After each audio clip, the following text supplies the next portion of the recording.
Welcome to our Act 3 series, where I talk to some of our client families here at Meadows Ireland to discover, well, what's their definition of true wealth?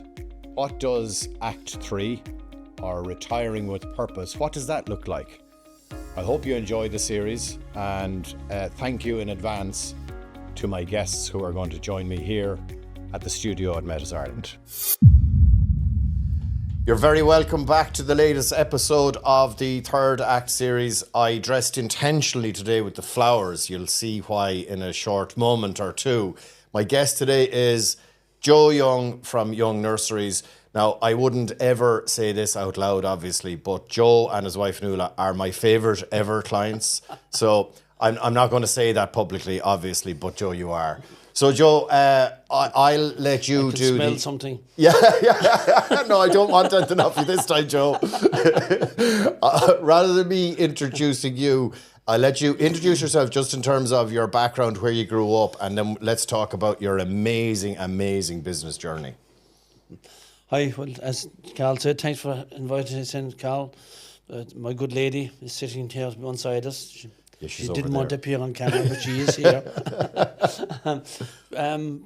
My journey, I grew up in a place called Glenanar, above on the top of the Ballyhora Mountains, just inside the Cork border, I have to say.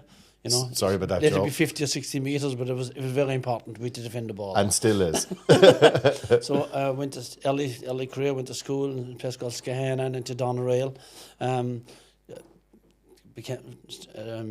Decided to study on mechanical engineering. Went to CIT in Cork. I met Nuala in about 1981 in Kilfinnan at a dance. In Mallow originally, and then in Kilfinnan at a dance. Anyway, it worked, and we're still together. We're married 40 years this year. Wow. We have a good Congratulations. So I was working night. We started building our house, and at that time money was very scarce, of course, in the 80s. So we got it built, you know, and Nuala decided she was working with her dad, and she decided to start her own business, right, which was horticultural related because her dad was in horticulture. She decided to concentrate on the perennials, which is plants that come back year on year. So that was about 1988. She went into the bank to borrow £1,000 as was at the time, and she said to me that she remembers signing the forms. So it was the 8th of the 8th, 88. That's why she remembers it. Okay, wow. So £1,000 was a lot of money that time. Yeah. And what they didn't know, and she didn't let on to the bank, was she was heavily pregnant at the time, so she had a big puffer jacket on her to try and cover up the fact she was pregnant, because they wouldn't have given her the money at the time. I mean, like, when you think about where entrepreneurial journeys started from, like to you know, like from those small beginnings, but to, you know, at the time everyone was afraid of their bank manager, and it was like going in and making, absolutely, possibly making up stories just to get this business off the ground. Tell me, what were you doing at that time when Nuala started the business? I was a mechanical engineer. I was in maintenance. I was working for a company in Kilmallock called HGF Engineering. Okay. And Lenahan's and Mallow, which used to vary because they had certain contracts with Golden Vale. And as that alternated, I then became foreman fitter in the plant, and I spent a couple of years there. I had a bit of ill health. I was working crazy shifts, so anyway, I had a collapsed lung at the time. So that ended up being off work for 6 or 8 or 9 months. So the doctors said to me, look, you have too much dust and stuff like that getting into your lung. It's not very good for you. So maybe a change of environment. So I said, look, maybe I get a bit more involved in the business. Nuala was after starting and trying to develop it with her. But in the meantime, her mum and dad had a pub, so we decided to buy the pub. Talk about frying pan to the fire, like from a dusty environment into a pub. When everyone clearly was smoking all day and all night in the pubs. So to help your lungs, you bought a pub. Okay, good one. Yeah. So there's logic somewhere in that. Yeah. I know what really happened. What happened is you went and you asked Nuala for a job in her horticultural business, and she said, no way. So you went and bought the pub together. So anyway, that time it was all football and stuff like that was a big thing, and having sports on TV was just starting to come in, so we decided to buy into that, and the younger people. The pub was a great success. We had great fun there. We ran it for about 6 years, and then we rented it, leased it out. But it was very good to us, Yeah. and it stood us in a good stead because it allowed us the cash flow to reinvest into the nursery business. So we started to do major development in the nursery about 1994, 95. And then year on year on year, we've continued to keep developing the nursery. Yeah, but I suppose this is the point that, how do I say this politely? For the millennials out there, like what you did was you did two jobs Yes. for a very long period of time. And one was run successfully in order to invest and get the other one up and running. Yes. And like that's not a 9 to 5. No. Like that's a 9 until 2 a.m. job, and then rinse and repeat over and over and over again.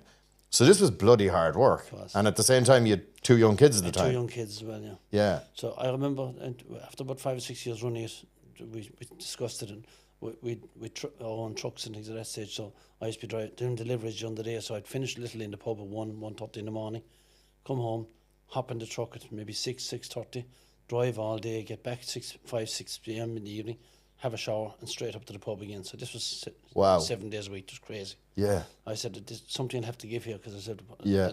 one of us, I'll get killed on the road or something like that. Yeah. Too tired. So we gave up the pub at that stage. So And you rented out the pub, or you leased the pub, Yes. and then you started to seriously develop the Young Nurseries as it is now. Absolutely.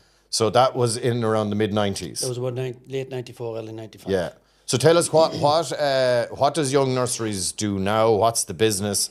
And and then we'll kind of go back and then talk about the journey that you got to where you are now. The Young Nurseries now we supply plants all over Ireland. What kind of plants? They're called perennials, which means that they come back every year. Yeah. So we supply quite a lot of the multiples, and we also supplied all the main independents around Ireland. So just tell me, for the viewers, what are the multiples and then what are the independents? Multiples, aka they call them sheds, right, which would be the likes of Dairygold, Glanbia, Orivo, and Arabon, Co-op, and lots of. So places like big business you're supplying into. Yeah. And then the independents would be the garden centres. Absolutely, Right. the likes of the bigger garden centres all around Munster and all around Dublin, all around the whole country.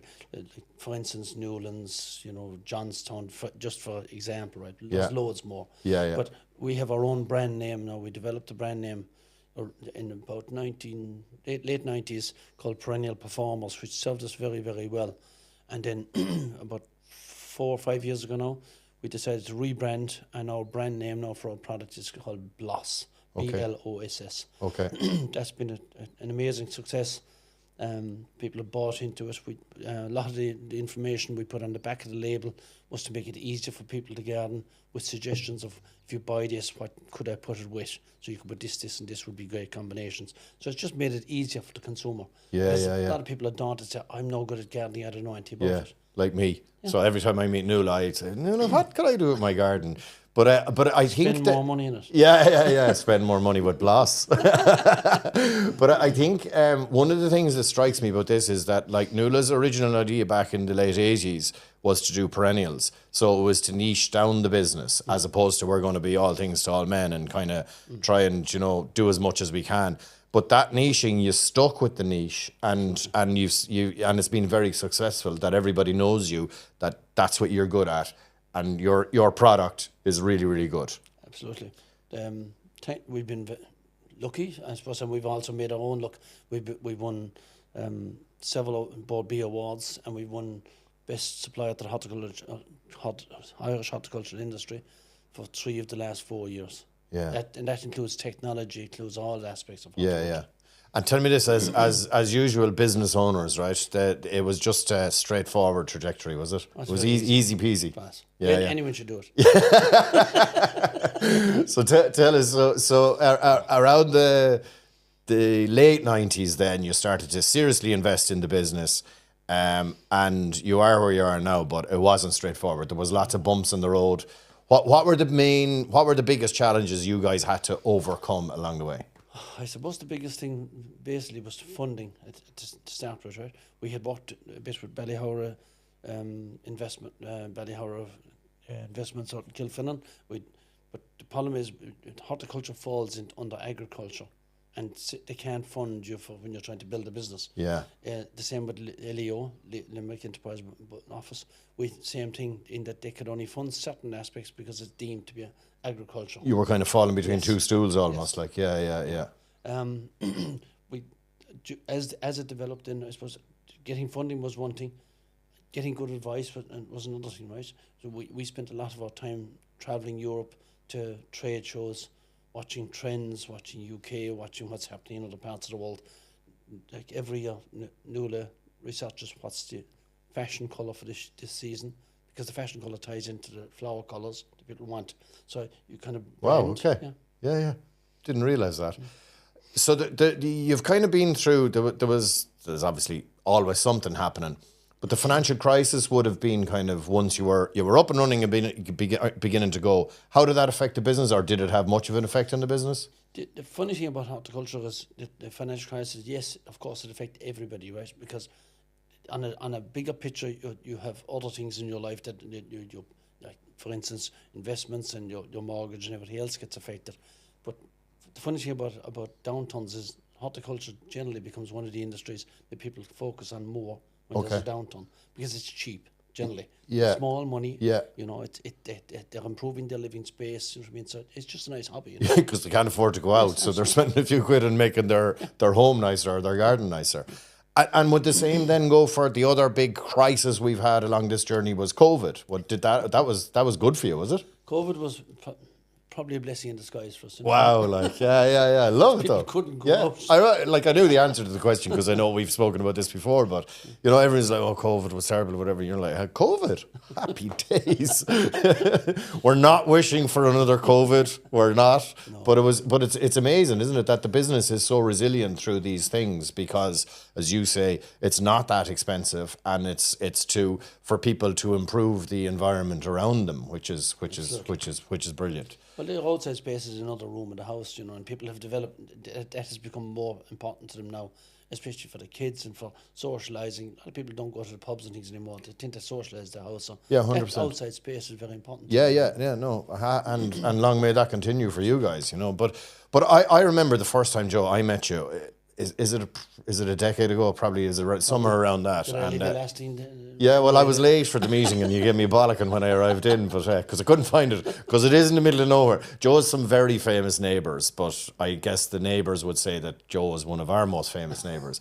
But I genuinely couldn't believe the scale of what you've built out there. It is it's a credit to you both, and it's unbelievable. Like, it's a big business now, isn't it? Yes, it's fine business now, yeah. And by the way, and you say we're in the middle of nowhere. I told a guy in Dublin from a very big garden centre one day, he came down and he said, Joe, you're in the middle of nowhere. I said, no, I'm in the middle of everywhere. Love it. But it's seriously impressive, the whole thing. And so, look, yourself and Nuala are at a stage now where you're, after all, this is the third act series, you're actually living the third act now. So what does the business look like now? What are your plans for the next 3, 5, 10 years for the business?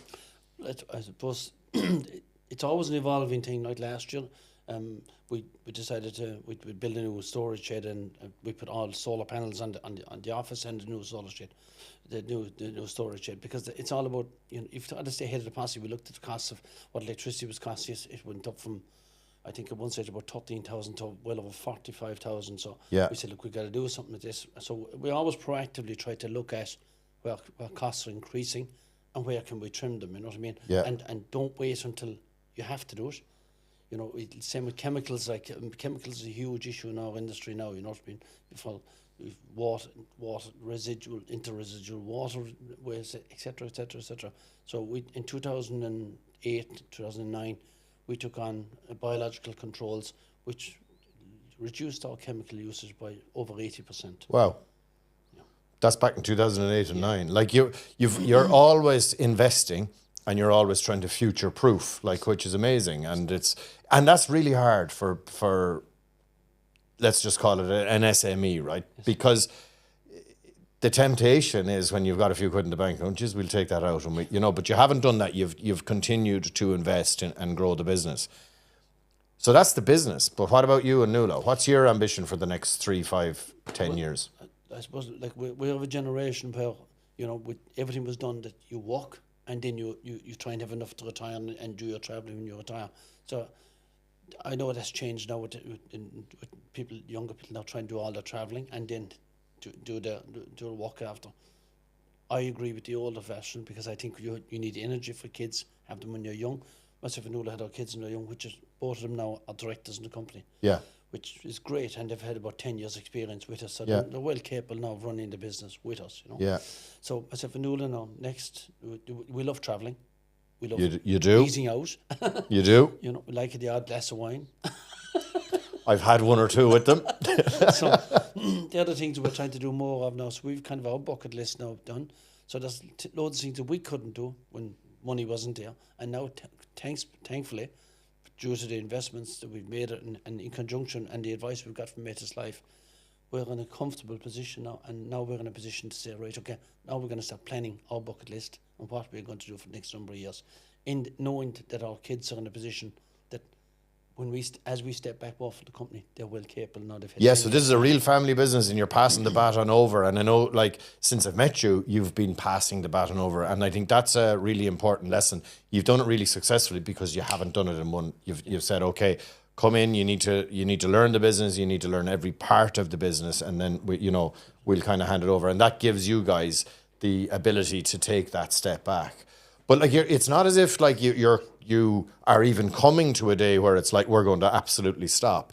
It's more you're thinking about this as you go. But you do have that bucket list. You do love the travel. Where every time I meet you, we're talking about the where have you been lately. I even met you in an airport very recently. It can happen. Yeah, it can happen. Yeah. Both doing our bucket lists, in fairness, but it's that important point to, not wait until you don't have the energy. You might have the money. And I spoke to Joe O'Connor in the last couple of episodes about this, about ensuring that you have the energy. You're building the resources all the time through the hard work of the business, but to make sure that you have the energy to go and do those bucket list things. Absolutely. And I suppose, like, can you see yourselves at a stop date, or is it just, no, we're just going to keep taking a step back because that's what really family business looks like? Well, officially, I intend to retire the end of July 2026. Right. I'm not going to disappear. Yeah. But we'll still be the reference point if there's something happens, Yeah. out of the blue, they need advice. We're there to give that advice, and a cup of coffee, and we can chat over most things. You know what I mean? We have very good accountants, tax advisors now. We have very good pension advisors with the last 10, 15 years. So we think we've the groundwork done. Yeah. We have a very successful business, and we're 100% sure that the lads are in the place now where they can take it forward. Yeah. And that they'll have to rely on the likes of us and the likes of Matus and our accountants, etc. Yeah. But we have. But like, I think this is a really important point, right? That you guys have built this team around you of advisors that you rely on, and it's not like that you go ahead and do everything that you're advised to do. You'll take the advice on board and you'll tease it out or whatever. But one thing that I've loved about our relationship is that as your advisors have gathered around you, you bring your advisor to your review meetings with us. And that's brilliant. Like, I can't recommend this anymore to people, that if you can at all, bring your tax advisor or whatever advisor you rely on to, as we call them, the Matus Life Plan meetings, because then if we're saying, oh, we think you should do this, that, or the other, the tax advisor might go, well, for entrepreneurial relief reasons, we should park this amount of money into a cash account or whatever. And now you know that you're getting a really coherent advice and everyone is working towards the same goal. So it is really good. It's vitally important. Yeah. And fail to prepare to fail. Yeah. It's the age-old saying, Yeah. And oftentimes don't be penny pinching. Like, you get what you pay for. You know what I mean? Pay for decent advice, and it'll stand you in good stead. Yeah, 100%. Look, can I, we've kind of probably touched on this, but from when yourself and Nuala are having a glass of wine when you're over in Spain or you're over in Portugal, and you think about financial planning and what Matus Ireland has brought to you guys, Like, what would be the main key points that we've brought to you guys? Because I remember a funny story. I think it was also in this first meeting. I think the first meeting was awfully difficult, Joe, right? Now that I think back about it. But you said, I had been recommended by someone to come out and talk to you. And you went, I'll tell you what I don't want. I don't want a financial advisor who comes out to me and gives me a history lesson as to what's happened in the stock markets. I don't want that. So that's, you knew what you didn't want, but you probably didn't have any insight as to what we might have been able to bring with the Metis Life plan. So what has it brought to you guys? Well, I suppose one of the things I remember saying as well to you, Cal, first time when we started the planning our pension, right? The first thing we spoke to our accountant, what's the maximum we can pay before we go into a higher tax band, get it to that stage first, and that's with your state pension when it kicks in. And secondly, what I remember saying to Carl, forget about the projections, right? I want the income I have now, the standard of living I have now, when I retire. Yeah. So do the figures in reverse and get me to there. Yeah. So start with the end in mind and let's work back. What do we need to do to make sure that we do that? Yeah, I love that, and that's really, really important. And too often, I suppose, our criticism of financial advisors in the Irish market would be that they're like, I'm going to sell you the best pension. And our opinion is clients, and our experience is clients don't, that's not what they want. What they want to know is, are we going to be okay? Absolutely. And are we going to have a proper standard of living when we rev back? And also then, to your point, right, is there a bit of tax planning that we can do? And nobody wants the revenue breathing down their neck. So it's like, what are the rules? And within those rules and those parameters, what's the best way for us to organise our finances? Absolutely. Yeah, brilliant, love it. So what would your definition of true wealth be, Joe? Like, it's not, and I don't want that's not like 8 million in the bank. It's like, what does true wealth really mean to yourself and Nuala? I think family is hugely important to myself and Nuala, right? We come from two larger families. There was 5 boys in my family. There was 5 boys and 2 girls. Or 5 girls and 2 boys in Nuala's family.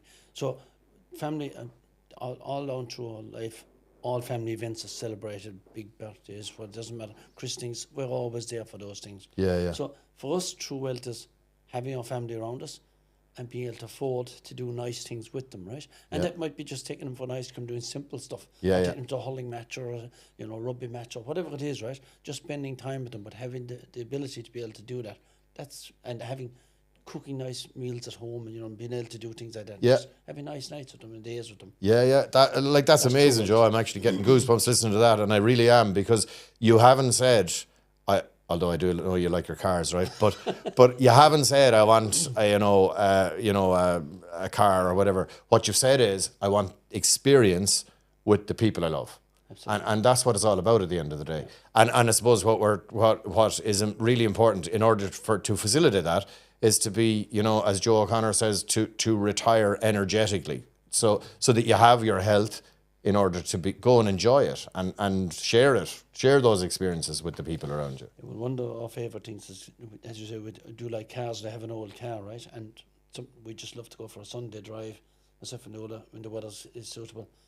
Just go for a nice drive, have a nice lunch, go for a walk on the beach. Simple stuff, but it is simple stuff. But but that's the stuff where at the end of that day you kind of go, that was a lovely day. You didn't go, how much did I spend on that great thing over there? It's never about that, isn't it?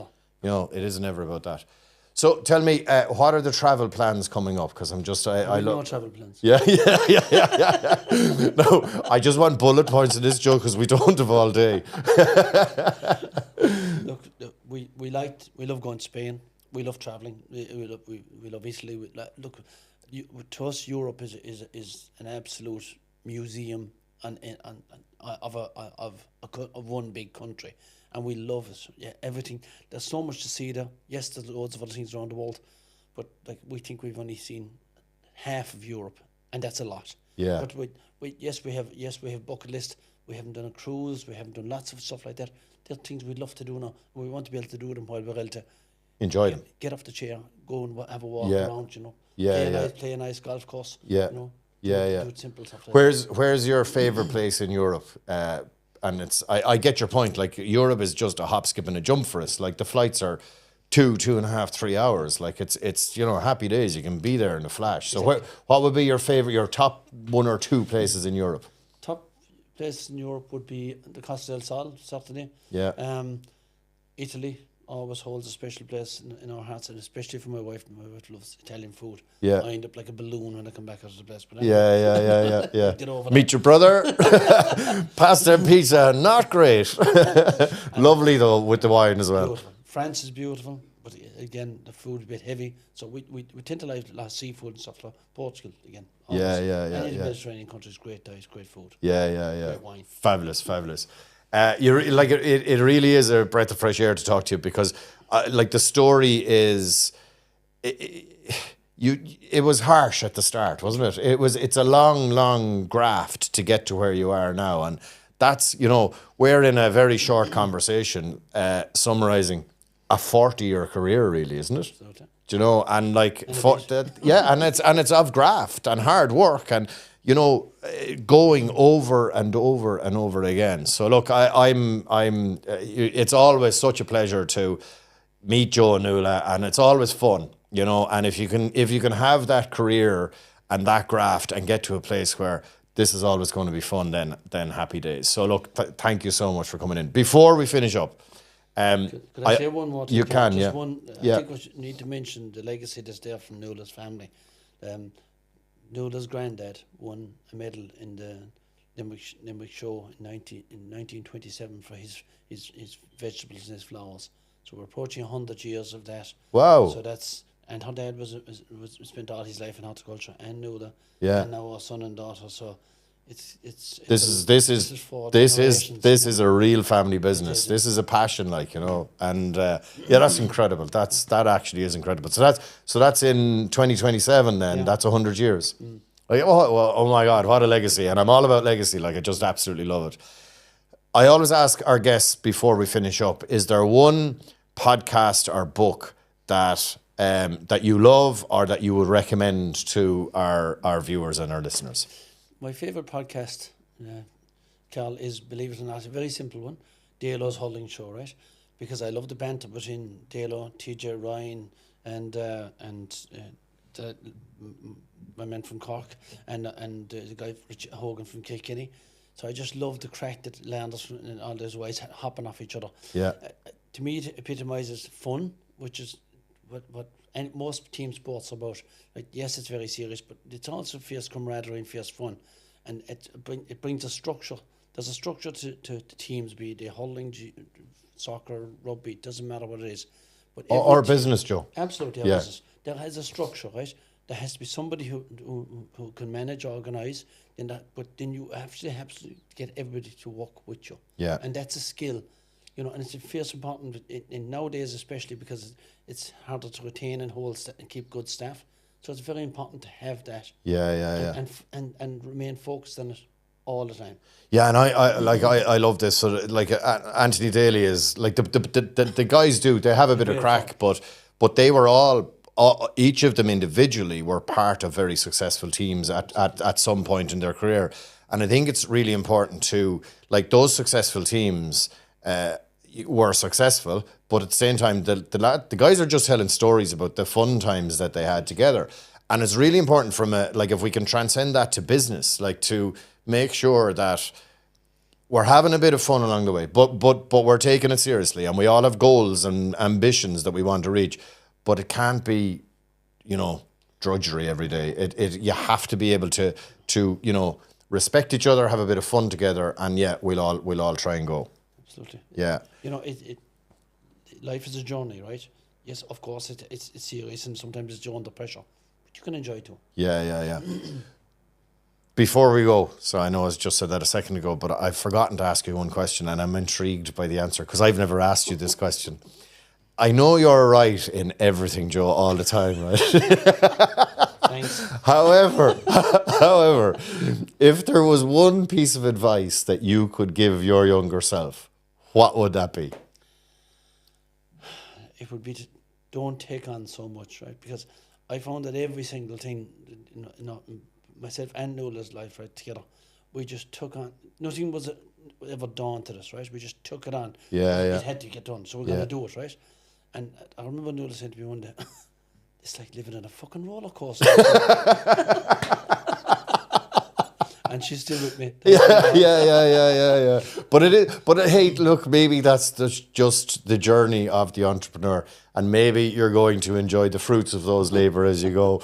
But on that note, that we're living our lives in roller coasters. I hear you so much. I really do. Joe Young, what a gentleman! You're always great fun. Thank you so much for being our guest. You're a great friend of ours. Cheers. Thanks, Joe. Thanks.